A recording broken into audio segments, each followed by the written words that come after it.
Salah satu jalan untuk kita tidak berurusan dengan karakter dan tabiat orang banyak adalah kita pindah ke planet lain. Tetapi sayangnya sampai detik ini belum ada satu maskapai penerbangan apapun ataupun satu perusahaan yang besar yang bisa memindahkan manusia untuk bisa hidup di planet lain. Yang tertinggal cuma satu, bahwa kita harus menyadari sebelum kita dealing dengan tabiat dan karakter orang lain, kita harus mengetahui siapa diri kita, karakter kita. Manusia itu memang satu ciptaan yang sangat unik sekali. Ya. Sebelum jatuh dalam dosa, memang kita ini serupa dan segambar dengan Allah. Tapi setelah dosa masuk dalam history manusia, maka manusia itu menjadi repot, menjadi kacau, menjadi kompleks.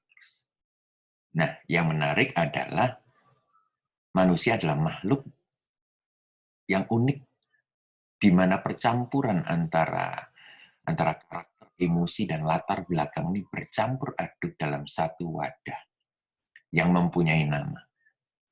Nama saudara, nama saya bisa indah, tetapi bagaimana orang lain bisa mengetahui kita secara tepat kalau mereka belum mengenal dan mengerti, bahkan menerima kita.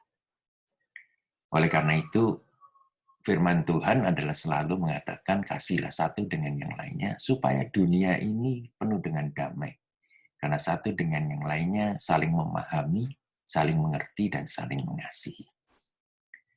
Ada satu ilustrasi yang sangat indah sekali, ya, di mana menceritakan bahwa ada seorang muda ingin menjadi rahib, ya, berguru di salah satu perguruan. Sang Maha Guru cuma memberikan syarat, aku akan tes kamu selama 3 tahun dengan tidak melakukan apa-apa. Tetapi pada akhir tahun yang ketiga, aku akan mencari, setiap akhir tahun aku akan memberi kesempatan engkau untuk berkata-kata. Nah, pemuda ini cukup sukacita, dia katakan 3 tahun. Wow, tidak seberapa lama. Ya, jadi dia tinggal di biara itu selama 3 tahun. Akhir tahun yang pertama dia ditanya, apa kira-kira kesanmu, apa kira-kira ya, apa yang kau hendak katakan. Yang pertama dia katakan bahwa kasur di dalam kamar dia sangat lapuk, sangat tua, dan sehingga membuat badan dia tidak enak tidur. Demikian juga pada akhir tahun yang ketiga, ya, akhir tahun yang kedua, ya, dia ditanya lagi dengan Maha Guru ini. Omelan yang pertama adalah kasur yang tua, kasur yang lapuk. Pada akhir tahun yang kedua, dia menjawab bahwa kamarnya cukup dingin. Ya, tidak ada penghangat. Jadi setiap malam pada musim dingin dia merasa kedinginan.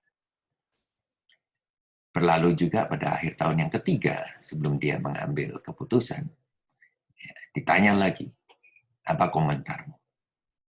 Maka dia mulai mengomel tentang makanan yang kurang enak, kurang sedap, dan kurang bervariasi. Akhirnya pemuda ini mengatakan, I'm so sorry, aku mengundurkan diri dari niatku untuk menjadi salah satu, ya, pendeta di biara itu. Sang Maha Guru hanya menjawab demikian. Pemuda, Anda tidak melakukan apa-apa selama 3 tahun, kecuali berurusan dengan diri sendiri. Dan ternyata hanya komplain dan komplain saja yang Anda utarakan. Bagaimana nanti jika Anda keluar dari biara ini dan berurusan dengan orang banyak? Ternyata walaupun kita hidup sendiri, walaupun kita hidup saat-saat ini stay at home, ya, hidup dalam pengasingan, tidak bertemu dengan orang sama sekali, ternyata kita berhadapan dengan satu karakter yang cukup sulit. Dalam kasus ini adalah diri sendiri. Yeremia 17 ayat 9 mengatakan betapa liciknya hati, lebih licik dari segala sesuatu. Hatinya sudah membatu, siapakah yang dapat mengetahuinya?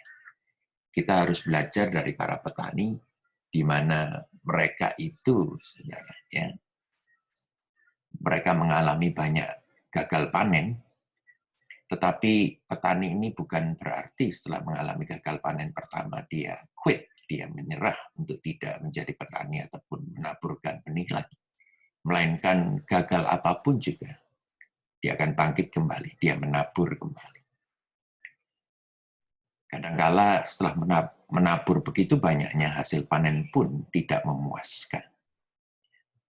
Tetapi dia tetap bersyukur bahwa matanya tertuju kepada panen yang besar, panen yang menguntungkan. Saya teringat sekali salah satu pekerjaan saya adalah bersih-bersih rumah. Ya. Saya adalah orang yang neat, saya orang yang suka kebersihan, saya suka sekali untuk melihat ya sesuatu yang indah, itu saya suka. Nah, saya pikir ya, kalau andai kata hidup itu yang ideal itu kita bersihkan sekali, kita tidak perlu bersihkan lagi. Tetapi ternyata tidak demikian dengan hidup. Kita akan menjumpai kotoran-kotoran, baik binatang yang tidak diundang, burung-burung itu bisa melimpahkan kotorannya begitu saja tanpa melihat bahwa kita sudah capek atau kita sudah susah payah membersihkan. Belum lagi kalau ada anjing, kucing, dan lain sebagainya. Mungkin juga anak-anak kita yang sering tidak melihat jerih payah kita. Saudara, saya yakin percaya bahwa kita ini diciptakan ya oleh Tuhan dengan hati yang baik sebenarnya. Hati kita penuh dengan kesabaran. Oleh karena itu, ya, saya percaya bahwa kita stay at home ini, kita dilatih untuk sabar. Kesabaran itu menjadi hallmark dari karakter kita. Kesabaran itu menjadi satu kunci kerajaan yang untuk meraih kesuksesan di hari esok. Di Yakobus 1 ayat 19-20 mengatakan bahwa baiklah setiap orang hendaklah cepat untuk mendengar, tetapi lambat untuk berkata-kata dan juga lambat untuk marah. Sebab amarah manusia tidak mengerjakan kebenaran di depan Allah. Saudaraku yang kasih, saya yakin percaya bahwa tidak ada jalan pintas untuk menjadi dewasa dalam karakter. Dan kesabaran itu adalah seperti rambut putih di kepala kita. Jangan cepat menghakimi sesuatu tanpa berusaha untuk mengerti terlebih dahulu. Memberi dan mengampuni adalah sakramen kudus bagi kita dalam keseharian kita. Ya, sebab ukuran yang kamu pakai akan diukurkan kembali kepadamu.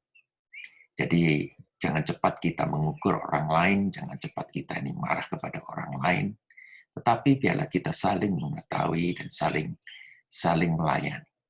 Demikianlah hari ini, biarlah saudara stay at home, bukan amarah yang memuncak, tetapi saudara makin mendapatkan hikmat dalam bersabar. Tuhan memberkati saudara. Saya Pastor Hani Saputra dari Rock Brisbane, Australia. Goodbye.